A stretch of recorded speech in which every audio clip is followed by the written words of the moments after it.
make the government care about this. Force the hand of regulators who, might be putting on the brakes on some things.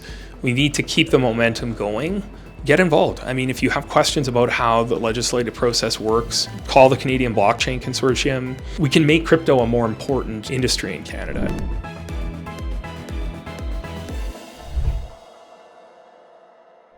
How are you doing? With that, I'm doing really well, thanks.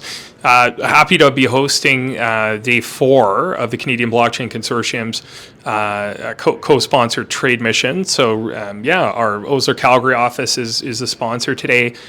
We've got a few panels. I'm on a panel in a few hours here. And there's a dinner that I'm encouraging you to go to because it's really good food. So happy to be here. Let me ask you, what's the value of such a mission? Sponsoring it is about, I suppose, connecting with the community, but is there a broader purpose here? I mean, we also have international guests, for example, from Marathon, from Foundry. I mean, what's the motivation, basically, to be a part of this? Yeah, it's a great question. I think, so there's a big element, there's a big collaboration with government is a big theme. The Canadian Blockchain Consortium has done an excellent job with forming a really good relationship with the Premier of Alberta and her staff. So, introducing these international companies to the different levels of government in Alberta, it's a great opportunity. And that's what the Blockchain Consortium is doing. I think that's one of the most important things because it just sets the groundwork in the event these companies want to expand into Canada. I understand some are considering that. So, becoming familiar with some of the regulations, which I can help with, meeting persons in government can certainly help for applications and whatnot. So I think that's the big value add. And Kalea and the Canadian Blockchain Consortium have kind of spearheaded that initiative to form a solid relationship with government. And I think it's working out. Yeah, and shout out to Kalea, of course, fantastic gathering that, she's playing such an outsized role in this space. It's amazing for one person with her team, with her supporters, of course, we all support, but to be able to do all that. So from our previous conversations, I remember you telling me that Osler is, if not certainly one of the biggest crypto/blockchain practice in the country. You guys stretch coast to coast. You're co-chair of the blockchain group, who I know well, Laura, shout out to her as well, is out in Montreal. So you guys really span the whole country. You've done a lot of work over the last years. You must have seen a lot of, different sort of situations, a lot of different needs. Could you highlight some key trends maybe of the last year or so? Like, how is the market changing from a regulatory point of view, from a company point of view, what needs they have specifically? So there's definitely a trend. So I was at Consensus this year in Austin. In Consensus in Austin, we saw more traditional finance, more TradFi speakers, more integration, it seemed, of TradFi and crypto. And I think in Canada, we're going to see the same thing. Like, what I'm seeing is we're maturing in Canada as an industry. Most crypto trading platforms that are operating, they would have to be registered as restricted securities dealers if they're operating, or otherwise, they're not operating, but they have applications in the queue. We're acting for a number of foreign companies that have applications in the queue.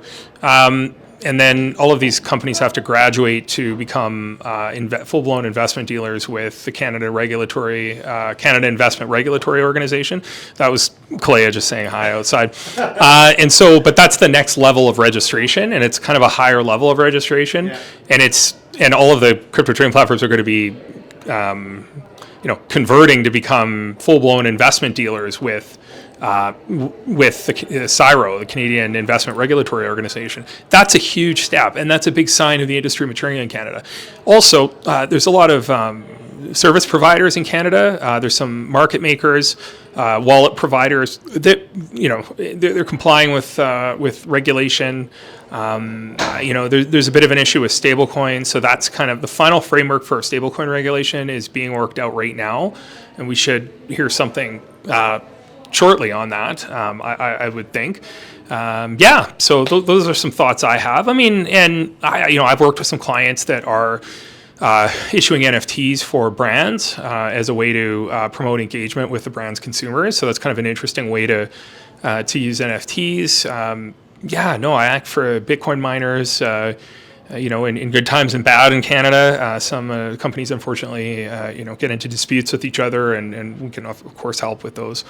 We hope those don't happen, and we're preparing the paperwork and acting for the company up front. Yeah, I mean we try. It's not good for them. It's good for us sometimes. Anyway. Thanks for that run through of some of the big trends, and thanks for keeping it quite concise because that's maybe the hardest part, right? There is so much to discuss. I wanted to ask you maybe like we could do a couple of like shorts, because these are very popular these days. YouTube shorts on things like Instagram, TikTok, exactly. Here's one that might be a bit difficult to do as a short, but we at Blockchain North often interact with some newer players in the community. And I've heard at least 3 times in the last couple of years, we're setting up a new exchange in Canada. They're often foreigners or foreign entities. And one very recently that I won't cite, of course, we asked, so where are you at on the regulatory side of things? And they were like, oh, no, that's easy. That's no problem, right? And I kind of looked at them going like, well, I know from Lucas at Coinbase and others we've spoken to that they've pretty much said, no, it's not easy. It's a whole journey. It takes time, takes a lot of resources. So my point was, well, if it's not easy for Coinbase, it's not easy for anyone. Could you highlight maybe in a minute in sort of 3 steps? What's step 1 that a newcomer from abroad or Canadian needs to take on the regulatory journey, and then step 2 and maybe step 3, very quickly? Yeah, sure. Step 1 would be making sure that you've got the required personnel on your team. So you need a chief compliance officer that has to meet certain education and proficiency requirements. You need dealing representatives. They have to meet certain requirements. You need an accountant because you're going to have to prepare audited financial statements. You need an insurance provider. So step 1 is getting all of those entities in place. Step 2 is actually filing the formal application. And then there's a long waiting period. There'll be questions, multiple rounds of questions, comment letters. That can take up to a year before an order is granted, formally registering the trading platform. And I guess step 3, I mean, this is maybe something that should be done almost at the same time as step 1, but make sure you're complying with all the other regulations that you have to comply with besides securities law. So I'm thinking provincial consumer protection legislation, anti-money laundering, counter-terrorist financing regulation, privacy. There's a whole myriad of regulations outside of securities law that one must comply with when they're doing business in Canada. If they're doing business in Quebec, they've got to comply with language laws. There's a surprising number of companies that have no idea of what I just said, right? That any of this exists. If someone comes to me and says, "Oh, it's easy," they're not sophisticated, and I don't mean to disparage people, but that's a very fast, juvenile way of looking at things. It's incredibly complicated and long, even on the so-called easier files. And you're right. If large organizations like Coinbase and Kraken are finding it difficult, every other organization is going to find it difficult. And I can honestly tell you in this day and age, right now in Canada, it's not easy to get registered as a dealer, to be a trading platform. And many clients I've had clients abandon the process because it's just taking too long and it's too expensive. And how long is that process, would you say, from start to finish if everything goes right? Right now, you're looking at probably 12 to 14 months. Okay. Yeah. Thank you. That was actually surprisingly succinct. I mean, a minute was too ambitious on my side, admittedly, but 2-3 minutes to explain that. That's highly valuable content, by the way. We'll really try to splice it into something even shorter, point 1, 2, 3, very useful. And something you said that I'm going to paraphrase, and these are my words, not yours, especially since we're in your office. But basically the point about, making sure to comply, whether it's language or otherwise, basically don't piss off the authorities of the country where you want to. That's probably not a good start, right? Yeah. Don't start putting out press releases that don't comply with the regulations on marketing and advertising. Don't put out misleading press releases that are overly positive, or you're quoting sources and not properly citing them. There's a bunch of rules around advertising and marketing. don't just, be like Uber and plow ahead. Right now in this day and age, you can't. The CSA staff will find you. You will be kicked out of the country, and if they don't kick you out, you're going to add another 8 months to your application. So yeah. Yeah, sorry. No, that's great. I mean, again, that clarification was very useful too. All right, now let's do some real shorts. So now really putting you on the spot, 20 seconds, not even 30, 20 seconds. Given all the work you do, and I know you're not a lobbyist, I understand that there's different, qualifications, and you're a lawyer, and sometimes it can seem a bit gray area, but it's not the same. Is there a message that you have that is something that you hammer on every time you have a chance, whether it be to the industry, whether it be to the Canadian government, whether it be to the public, or whoever else? Is there a message that you like to take every opportunity to remind folks about, and can you give it to us in 20 seconds? Have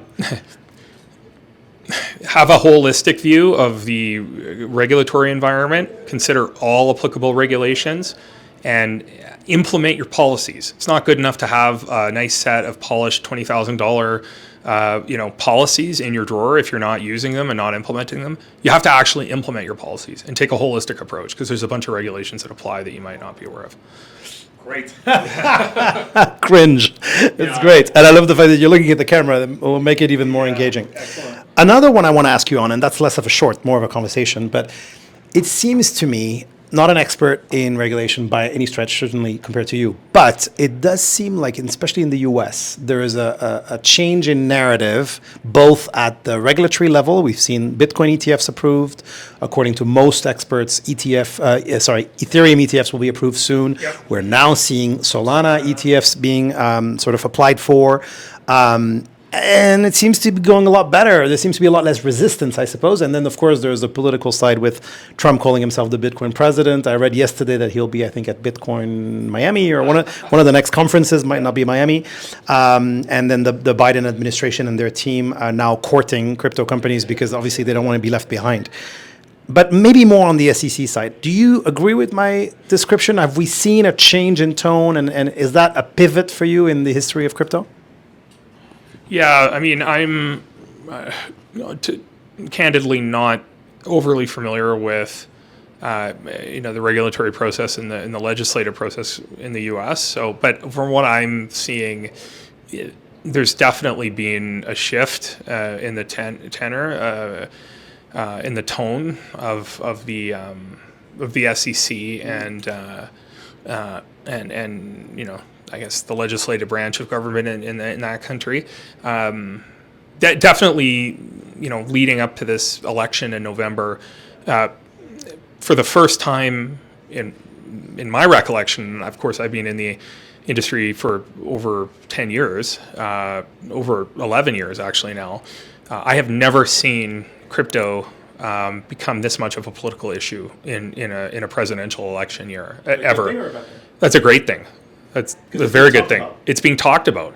The issues are being brought to light. It's no longer, a perceived shady industry in the corner. It's becoming like traditional finance, for better or for worse. But I think it's excellent, and I know that there are some very, very smart, way smarter than me, lawyers, policymakers in the U.S. that are putting pressure on the government. They do lobbying a little bit different in the U.S. than Canada, and I think that lobbying is having a positive effect. But they have to continue. Like, it's not like, they're finished. There's a lot of work that still needs to be done. Like, they're actively crafting, I think, crypto-specific legislation, or a lot want to do that in the U.S. And so there's still a lot of uncertainty there, but definitely, I think there's been a bit of a shift in the tone in the U.S. And the fact, I just want to finish and emphasize, it's amazing that crypto has become a political issue in the U.S. Like that's fantastic. I've never seen that before, and I've been around since 2013. So. Great. I'm glad you accentuated that last point. The final question is perhaps the most interesting to me. We're Blockchain North. We're focused on Canada, of course, in priority. And of course, you're a Canadian and you're very invested in the space yourself, very passionate and very knowledgeable too. And as I said, through your firm, from coast to coast. How competitive is Canada right now in the crypto space? I mean, it's great to see Marathon here, Foundry, and a few others that the name escaped me right now. That's really encouraging. However, I feel like there's parallel narratives. On the one hand, we're a great place, regulatory is maybe more favorable, et cetera, et cetera. Of course, North American hub, a lot of talent here. But the counter narrative you often hear is like, oh, people are actually fleeing the country, and the taxes, and especially recently with the capital gains increase, or the bracket increase, to be very specific. So, I mean, I assume there's a middle answer to that. How do you describe Canada's competitiveness, sort of strengths and weaknesses, briefly, if you can? And then my next question I'll ask already is, what is your final message in this interview, but in general, to Canada, basically? What does Canada Inc., need to do to, I'm not going to say make Canada great again, but to reclaim our leadership? Take your time on that. Well, yeah, I mean, it's not an area that I'm an expert in, so I'll just qualify my comments. Frankly, I don't think Canada is viewed as a great place to do business right now, unfortunately. I think that has in general, I think that has a lot to do with the federal government and some of the policies. The taxes are outrageous. The capital gains tax is driving early stage tech companies, our most valuable IP, out of the country, and I think that's going to continue happening. I think we're losing our place, frankly, at our ranking in out of the countries that are, considered forward thinking and business friendly. We're not a business friendly country anymore. There's a lot of clients that I know who have just abandoned projects because, the inertia, political inertia, or the just sheer time it's taking to get applications approved is becoming burdensome. So I just it's positive that Canada has a path forward, and our regulators have carved out a clear path forward. We're not clear on everything, but even though they've cleared out a path, it's taking incredibly long and longer to get to the end. 12 to 14 months to finish a restricted dealer application, where before it was 6 to 8 months. So, but I think, I've noticed, and just in general, a lot of U.S. companies have pulled out of Canada. A lot of good brands have pulled out of Canada. It's really sad. I mean, we don't have, consumers are suffering. We have no open banking, no consumer-directed finance for years. I mean, I just don't know why that's been delayed. I think we're falling behind on our competitiveness, for sure. Well, my hope is that people in the industry talk to their members of parliament. They start talking to their politicians. They get involved in groups like the Canadian Blockchain Consortium, and make the government care about this. Force the hand of regulators who might be putting on the brakes on some things. We need to keep the momentum going. There's a whole, the non-crypto industry, business industry, I understand businesses kind of are suffering right now, but crypto specific, my message is get involved. Get involved. I mean, if you have questions about how the legislative process works, call the Canadian Blockchain Consortium. They've got great connections with politicians. Get involved. That's my message. Canada, the federal government and the provincial governments are not going to care about the industry if we don't bring the issue to them. They're not going to care. There's other more important issues that they've got to deal with. There's wars going on. But I think if the industry gets active, we can make crypto a more important industry in Canada, and we can certainly elevate it and bring more people into Canada. But we need to start lobbying, and we need to start having a voice and advocating for the industry, frankly, in Canada, because I think in the US you see a lot more of that. And in Canada, we have the Web3 Council, which is great, Canadian Blockchain Consortium. We simply, as an industry, have to get more involved, I think, in lobbying and in talking to our politicians. Well, amen to that. Obviously, as Canada's first and only media company focused solely on blockchain, I agree entirely. These are only my words, of course, but I support this message completely. This is also why we exist, because it's also a question of narrative, a question of communications, a question of constant communication, I would say, not just every quarter or anything like that. So, yeah, get involved, get active. That is directly from Matt Burgoyne here at Osler. Thank you very much, Matt. Thank you. Thanks so much, Flo. Have a great day. Great conversation. Yeehaw!